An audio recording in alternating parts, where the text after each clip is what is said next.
Tonight on Sports Paws, the Quinnipiac men's basketball team has reportedly found a new head coach. Who is it, and what are the effects? And the Cinderella story of the Quinnipiac women's basketball team came to an end. We'll let you know how it all went down. Hey, Brian, what time does it start today?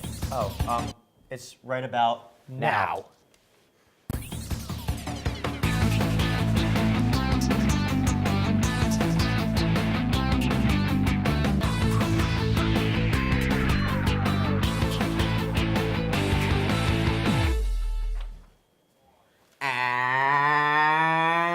And good evening, everybody. And welcome to another electric edition of Sports Paws. I'm Matt McAuliffe. And I'm Brian Schwartz. We are going to start you off with some breaking news. Right now, out of the gate, the Quinnipiac men's basketball team has hired a new head coach. According to reports, former Villanova associate head coach Baker Dunleavy has been given the new head coaching job here at Quinnipiac University. Dunleavy, a former player at Villanova University, is a national champion after the Wildcats' title run last season. He has been with Villanova as an associate head coach since September of 2013 and has helped develop some of the nation's top players, including Ryan Arcidiacono, Chris Jenkins, Josh Hart, and Jalen Brinson. Q30's own Maury Hirschgordon talked to Philadelphia basketball insider Josh Verlin on the new hire. I'm now joined alongside Josh Verlin of cityofbasketballlove.com. Josh is the owner and editor, covers all the premier high school and college basketball in the Philadelphia area. Josh, thanks for giving us a little bit of your time. Yeah, of course, Maury. Thanks so much for having me on. Josh, what's the initial reaction in Philadelphia about Dunleavy, leaving and pursuing his first head coaching job? I mean, really, down here in Philadelphia, it was only a matter of time before Dunleavy ended up taking a head coaching position somewhere. I mean, he'd been associate head coach at Villanova the last 4 years during the premier program in the area's most successful 4-year run in its history. I mean, Villanova won 129 games over these last 4 years, obviously won the national title last year. And you can certainly say it helps having players like Josh Hart and Ryan Arcidiacono, but those in the program will tell you Baker had just as much to do with that success. Really hard worker, someone who came out of the Villanova program, played there in that first run from 02 to 06 that saw them go to the Elite Eight. Then comes back as a director of basketball operations, gets promoted to an assistant coach, takes over as associate head coach, the number 2 guy under Jay Wright. And like I said, just a matter of time before he went and got a program of his own. Josh, what are Baker's strengths and what will he bring to the Quinnipiac basketball program? I mean, I think his strengths are that he's good at everything, ultimately. I mean, he was someone who, Villanova utilized as a recruiter. He would go out and recruit, and obviously they brought in some tremendous recruits over the last few years that the whole staff was responsible for bringing in. But, some schools will hide 1 or 2 coaches, keep them off the road, but Baker can recruit. He can coach. I know he was responsible for a lot of their skill development with the guards and the bigs. He'd be working with them in practice. He's great from a leadership mentality standpoint. He's someone who played Division I basketball. And more importantly, he comes from this Villanova program that has a different mentality than, most of the programs in Division I basketball. I'm not going to say they're unique, but they certainly have their very, specific mindset, and they're exceptionally good at making all of their players buy into that. And I think that'll be his biggest strength coming to Quinnipiac, is his knowledge of coming from a program that had such a tremendous buy-in and now getting Quinnipiac to have that sort of same level of commitment. Thank you, guys. More breaking news coming now at you from the Bobcats. Reports that Mikey Dixon, Peter Kiss, and Chase Daniels may be on the move next season. According to Q30 Television's Dylan Fearon, Dixon and Kiss requested their release from Quinnipiac shortly after Jaden Danley of Daily Dose of Hoops reported that Chase Daniels also requested his release from the university. For more updates on the new head coach situation, follow at Q30 Sports on Twitter, as we will be live streaming the press conference and giving further updates on our show Hot Hoops, airing this Wednesday at 1 p.m. We now go from men's basketball to the historic run of women's basketball now. After defeating Marquette and the University of Miami in the first and second rounds of the tournament, they then went on to play the number 1 seed in the Stockton region, the South Carolina Gamecocks. Head coach Tricia Fabry had more on playing in the Sweet 16. On the bus ride over, thinking to myself, and I would imagine my players as well, that at some point you watch the Sweet 16 on TV, and you dream that one day you're playing in that game in this tournament. And I know that certainly was my dream a long time ago. After a strong run in the NCAA tournament, the women's basketball team's Cinderella season had the clock strike midnight as they lost to the Gamecocks by a score of 100-58. The Gamecocks outscored the Bobcats 22-7 in the first quarter and 31-17 in the third quarter, which led to such a large margin of victory. Adelie Martucci and Jen Fay led the Bobcats in the scoring with 12 points each. We now will hear what the Bobcats had to say after their Sweet 16 loss. They shot lights out. Yeah. And one of our game plan was to really try to help off of our players, to help our bigs with Wilson. And something's got to give when that happens. And those threes really were daggers. I felt like they shot 100% from the three-point line. It felt like that. So they shot very well. We'll now take a look at the bracket as what ended up and where South Carolina ended up and what happened after the Bobcats were kicked out of the tournament. As you see, South Carolina went on to face the Florida State Seminoles in the Stockton Regional Final. It was a heck of a battle, and these two teams were powerhouses offensively. No doubt indeed, South Carolina, a powerhouse, tall forward, an offensive team, as you saw. 100 points they scored against the Bobcats, and they are definitely a dominant team. We are now joined by women's basketball beat reporters Shane Dennehy and Brian Schwartz. Guys, welcome to the show, studs. It's Matt. I'm here with Shane Dennehy, women's basketball beat reporter. Shane, how was California? It was absolutely wonderful. A bit rainy, but it's really all around good trip. It was a good trip for Quinnipiac getting to the Sweet 16, but their hopes of winning the Sweet 16 game didn't go as planned. They lost. What went wrong against South Carolina? Honestly, it was a tremendous run for the Bobcats this year, just to obviously make up for last year's disappointment of losing to Iona in the MAC championship game and to get back to the NCAA tournament. But it was an absolutely Cinderella run to get to the NCAA tournament, beating number 5 Marquette and then number 4 Miami, eventually losing to number 1 South Carolina. But really, the main thing is they didn't have the size and skill. Asia Wilson, 6'5", Quinnipiac's tallest player, Katie Grant, 6'4", freshman, never played. Really, Quinnipiac started their tallest player, Paula Stromene, trying to guard her, tried to double team her, but really it didn't work out. Adelie Martucci, their best defensive guard, getting in foul trouble early on. She had 4 fouls in the game, and Kayla Davis just had a career day for South Carolina, scoring 28 points, and then Asia Wilson, again, with 24. But ultimately, Quinnipiac, what they struggled with all season long was their slow starts, and eventually it was going to catch up to them. They played perfect games against Marquette and Miami, but ultimately it caught up to them. They only scored 7 points in the first quarter compared to South Carolina's 22, and they couldn't make up and come back. Well, with Quinnipiac's season over, it's also the end to Adelie Martucci, Brianna Ramos, and Morgan Manns' careers here in Hamden. What's the legacy that these 3 players leave? Honestly, just a tremendous legacy from this senior class. And I just want to start off with Bri Ramos. Just really tore her ACL after her sophomore year, had to miss her junior and senior season, but she's been the ultimate teammate, been supporting Jen Fay, who had to miss last year due to a torn ACL. Brittany Johnson recently hurt her knee and had to miss the back half of this season, and really just been the support, has handshakes with 12 out of her 15 teammates, really been unbelievable. And Adelie Martucci getting snubbed with the MAC Defensive Player of the Year award, best defensive guard by far in the MAC, just shutting down top-tier guards on other teams like Tori Jen Costa in Michigan State, who averaged over 20 points this year. She held her to 14. Marina Lizarazu, arguably the best player in the MAC, she held her to 4, and just really performance after performance. And Morgan Manns, really, she's tremendous at keeping away Category 5 Hurricanes, scored 22 points against Miami, just really tremendous from this senior class. Quinnipiac's expectations for next season are? I think is obviously they've set the standard of winning the MAC regular season and conference tournament, and I think getting back to the tournament is obviously their goal. I think really their seeding determines how far they can go in the NCAA tournament. If they had a really solid draw this year with Marquette, who was an inexperienced 5 seed, who ended up winning the Big East tournament on their home floor, and then really winning against Miami. But I think they can get back to the NCAA tournament. Really a big concern for me is who replaces Adelie Martucci. She's a really strong defensive guard. I really don't think they have that defensive guard stopper on this roster right now. All right, well, we'll see how it all goes down this offseason.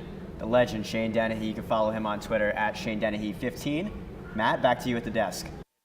Thanks, guys. Shane Dennehy, well done as always. Coming up on Sports Paws now, the baseball team begins their conference play 0-2 in discussions on acro and tumbling and women's lacrosse. All that and more coming up next.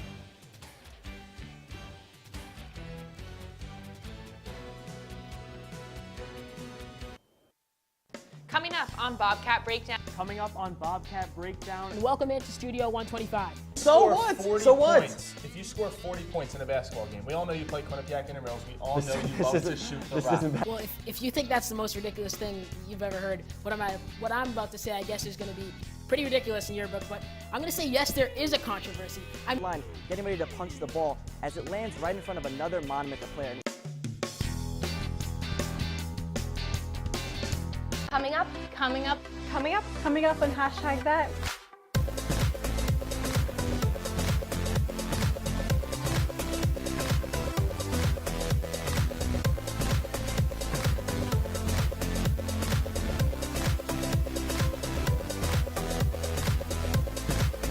We are your source for Quinnipiac's entertainment news.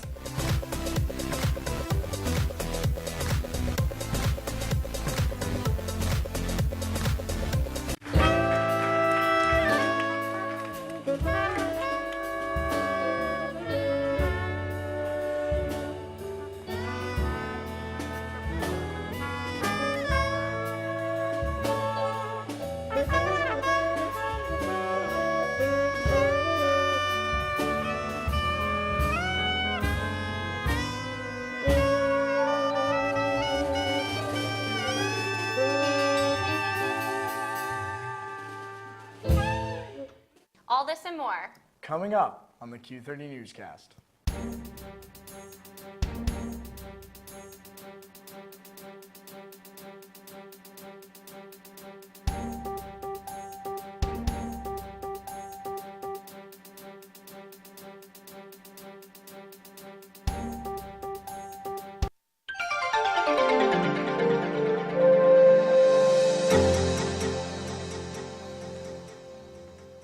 Welcome back to Paws. Thanks for sticking with us. We would have missed you. Now we're going to jump into men's lacrosse now, Brian. Men's lacrosse team continues to struggle as they lost their last game against the Detroit Mercy Titans by a score of 8-6, despite the Bobcats outscoring them in the fourth quarter 4-1. The next game for the lacrosse team will be on April 1st at Manhattan College. We are now joined by men's lacrosse analyst Chris Dacey. Chris, how you feeling tonight? Good, guys. Thanks for having me on. Now, Chris, let's jump right into the questions here. Are you concerned with the 0-2 start for this team? Well, I would have to be concerned. The MAC champions last year, and they made the tournament last year. You have to be concerned with an 0-2 start. Obviously, they won their NCAA tournament game against Hartford last year. They have a target on their back as the reigning MAC champions and as they made it to the tournament and won a game. So it's very disappointing to see an 0-2 start for this team, especially with everything they did last year. Obviously, they're #1 seed going into the MAC tournament. They won the MAC tournament, like I said, and it's just not been good so far for this team. Starting 0-2, Chris, what are the defensive concerns? What's the problems there? I mean, defensive concerns, I saw at least twice in the Detroit Mercy game where Detroit Mercy had a fast break and no one picked up the ball. Once it was saved by Jack Brust, but the other one was just too much for Jack Brust. It went in. And I just think there's some communication issues with this defense. Jack Brust, he knows what he's doing back there. Obviously won the MAC. He was the starting goalie when they won the MAC last year. It's just the defense in front of them is just not been communicating. And if they want to win, and if they want to make the playoffs this year, they need to get through these communication issues, and they need to communicate on defense to be more effective. Now, Chris, I'm not saying hit the panic button here, but their next game at Manhattan College, do you call it a must-win? If they want to make the playoffs, Matt, it is a must-win. Manhattan, they beat them last year 10-3, and to start 0-3 in MAC play, that's not looking good to make the MAC tournament. Only the top 4 teams make it, and the 2 top teams that are in the MAC right now, Monmouth and Detroit Mercy, they already lost to. They lost to Monmouth in overtime. So yes, it is a must-win if they want to make the playoffs. They obviously have that target on the back. If they want to repeat as MAC champions, and you know, repeating as champions is tough to do, but if they want to do that, they have to win at Manhattan. All right, thanks, Chris. The Quinnipiac baseball team was not able to start their MAC season the way they would have liked, as they dropped both games to Monmouth in their Saturday doubleheader. A 7-run second inning proved to be too much for the Bobcats in the first game as the Hawks were victorious, 9-4. The results were not much better in Game 2 as Monmouth took that one 12-0. Now, we are now joined by Quinnipiac shortstop Matthew Betton for a live interview with Q30 Sports' own Andrew Badillo. Andrew, are you with us?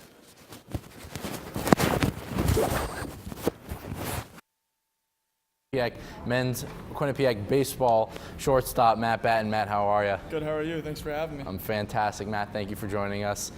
So, pretty tough weekend for you guys. You guys headed down to Monmouth. Didn't come out with the result that you guys wanted to open up MAC play, dropping 3 games. You guys went down in those games pretty early. 7-0 in the first game, 9-0 after 3 in the second, 4-0 after 2 innings in the third game. What was the reason for the slow starts? Well, first you got to tip your cap to Monmouth. They came out firing. They were swinging well. It happens. It's part of the game.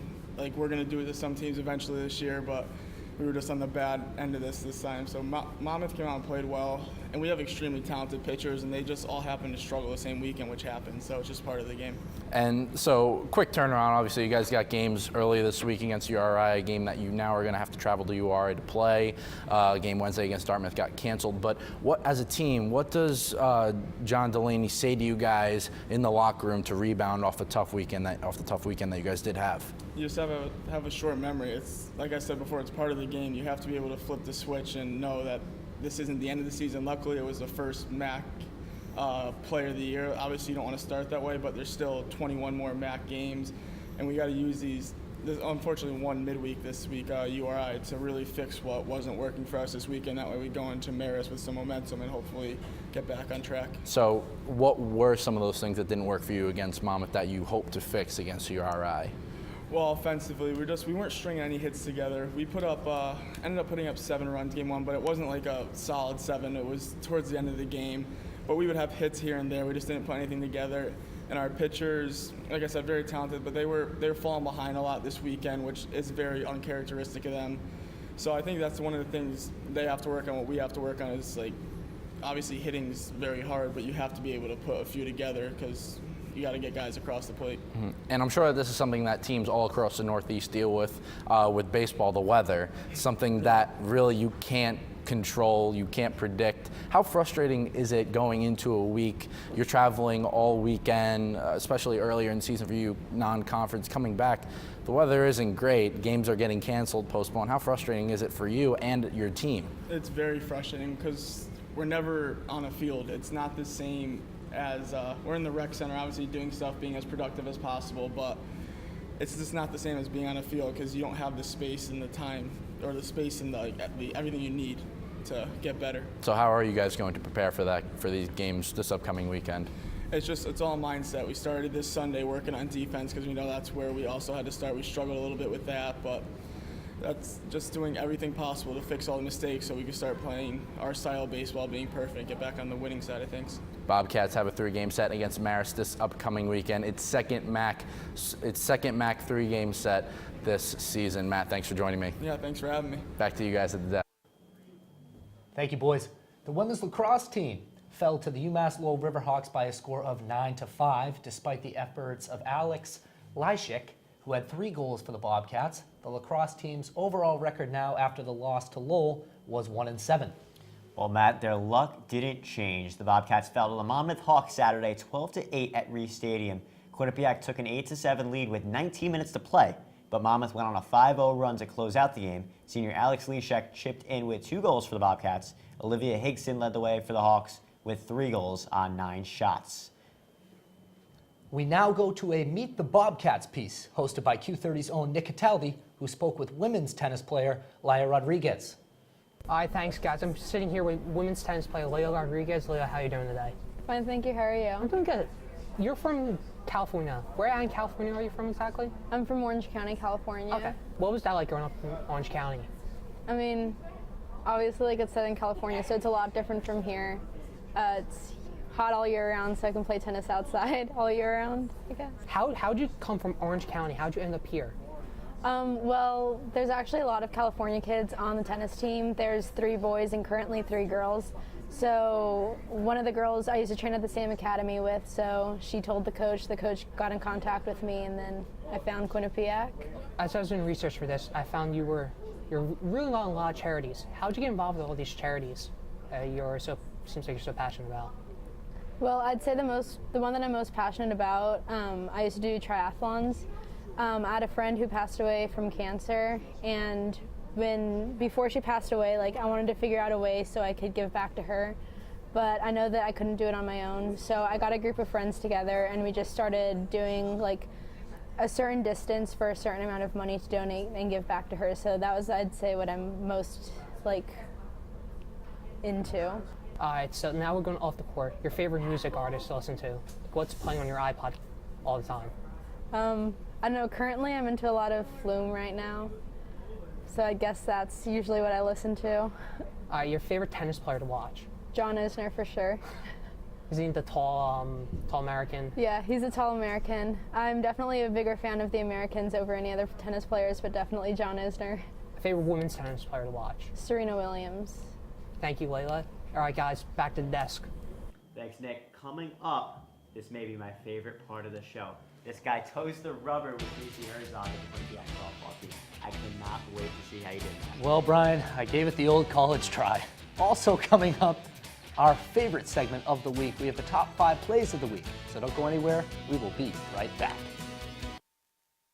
Coming up on Bobcat Breakdown. Coming up on Bobcat Breakdown. And welcome into Studio 125. So what? If you score 40 points in a basketball game, we all know you play Quinnipiac Intramurals. We all know you love to shoot the rock. Well, if you think that's the most ridiculous thing you've ever heard, what I'm about to say, I guess, is going to be pretty ridiculous in your book. But I'm going to say yes, there is a controversy.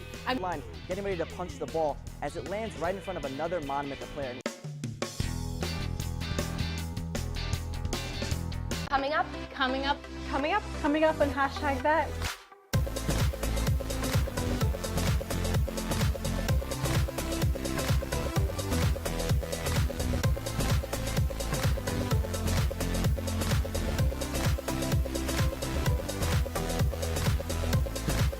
We are your source for Quinnipiac's entertainment news.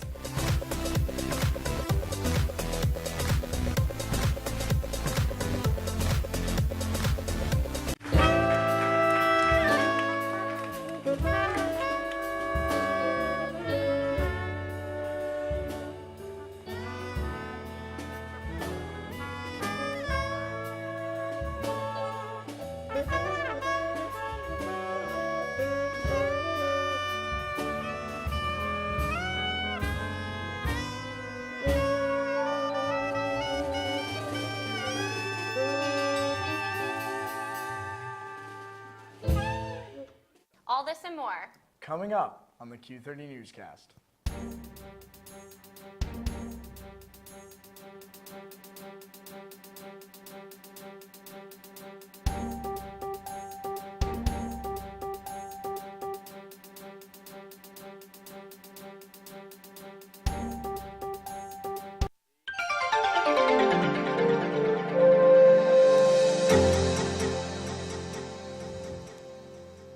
Welcome back inside Studio 125. After an 8-0 loss to LIU Brooklyn Friday, the Quinnipiac softball team swept their doubleheader against Wagner College. Casey Herzog tossed a 5-hit shutout in the 4-0 game, 1W.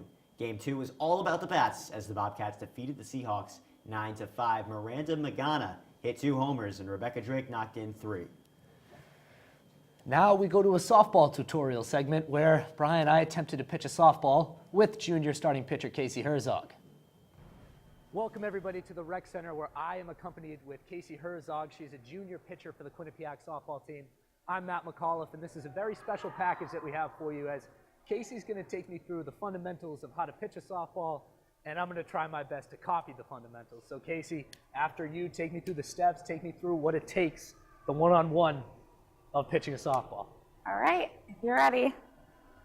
So first, you're gonna get onto the mound.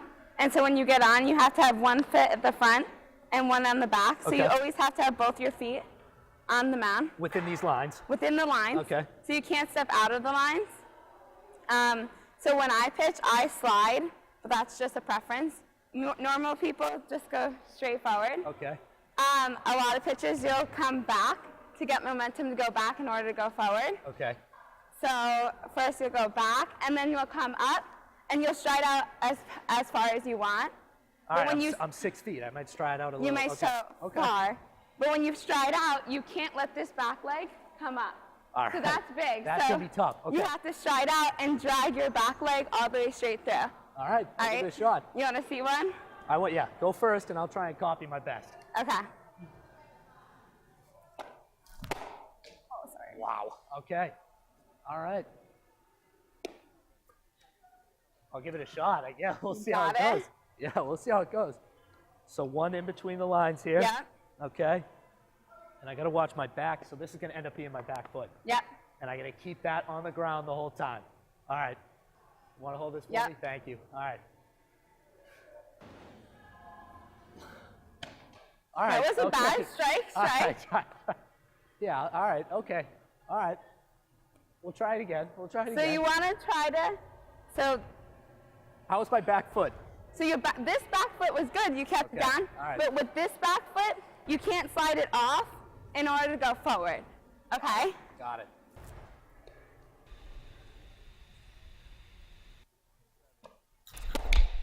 Wow. All right. All right, Matt, I'll give it to you. You got some potential in the circle. Thank you, Brian. You know, I tried my best. Casey was great. I had a great time doing that segment. Velocity wasn't there, but you did have a strike. You can check the rest of that video out at q30television.com. All right, let's take it to the mat for some Quinnipiac acro and tumbling. The Bobcats faced the Glenville State Pioneers Saturday and came out victorious. It was a 280.435 to 237.550 win for Quinnipiac. The Bobcats swept all 6 events en route to moving on to 3-2 on the season. Quinnipiac will host Fairmont State University in their next meet Saturday at the TD Bank Sports Center. From the gym to the outdoors, here's Q30's Mike Dalton with his Spring Sports Report. Mike? Thanks, guys. I'm Mike Dalton here on the quad for your Spring Sports Report. The women's rugby team won the Crimson Sevens tournament at Harvard this past weekend. The Bobcats shut out their first 4 opponents and went 5-0 in the tournament. The reigning national champions outscored their opponents 215-10 and will play in the AIC Sevens tournament this Sunday. The women's tennis team hosted Wesleyan and URI this past weekend as well. Wesleyan came into the weekend undefeated and ranked 8th in the nation. With the last match deciding the outcome, the Cardinals defeated the Bobcats 4-3. The Bobcats took 2 of the 3 doubles matches, while Wesleyan took 4 of the 6 singles matches. The Bobcats were able to bounce back yesterday, defeating the URI Rams 5-2. Jennifer Liu and Rachel Horton combined for 4 wins. The Bobcats only lost 2 matches on the day and won all 4 of their doubles matches. The men's tennis team also hosted Wesleyan this weekend, and just like the women's team, they fell to the Cardinals 4-3. Kei Izaka picked up 1 win in singles and doubles, which brings his wins total to 24 on the season. This brings Izaka's career wins total to 134 and is only 3 wins away from tying the program record with 8 matches left this season. That's all for now. Back to you guys on the desk. Well, Brian, let's jump right into the top 5 plays of Mikey, Dixon, P-Kiss, and Chase Daniels. Top 5 plays presented by B&D Deli Works. Come on in for breakfast and lunch and try Q-Dog Sub and Quinnipiac Panini. Number 5 is Chase Daniels, a block. Oh, the stuff. Nice job there by Daniels. Number 4 now, it's Pete Kiss, makes a pass to Chase Daniels, who gives it right back to Kiss, and he puts it in for the reverse lay-in. Brian, what do we got? Number 3, it's Peter Kiss, jumper, no good. Chase Daniels, put back in, good. Number 2 now, Chase Daniels misses it, but Pete Kiss cleans up the mess on the putback slam. Pete Kiss. The number 1 play is Peter Kiss, the stuff of Amadou Sidibe as he tries for a layup in the final seconds of regulation. Let's see that one again, Matt. Oh, that's a nice Just a play. clutch block there. Clutch block. Well, guys, that is all we have for you on this edition of Sports Paws. Be sure to follow us on Twitter at Q30Sports and at Sports_Paws. And of course, check out all of our great content on Q30television.com. For Matt McAuliffe and our entire production staff and crew, I'm Brian Schwartz. As the great Howie Rose would say, Matt, put it in the books. We'll see you next time on Sports Paws.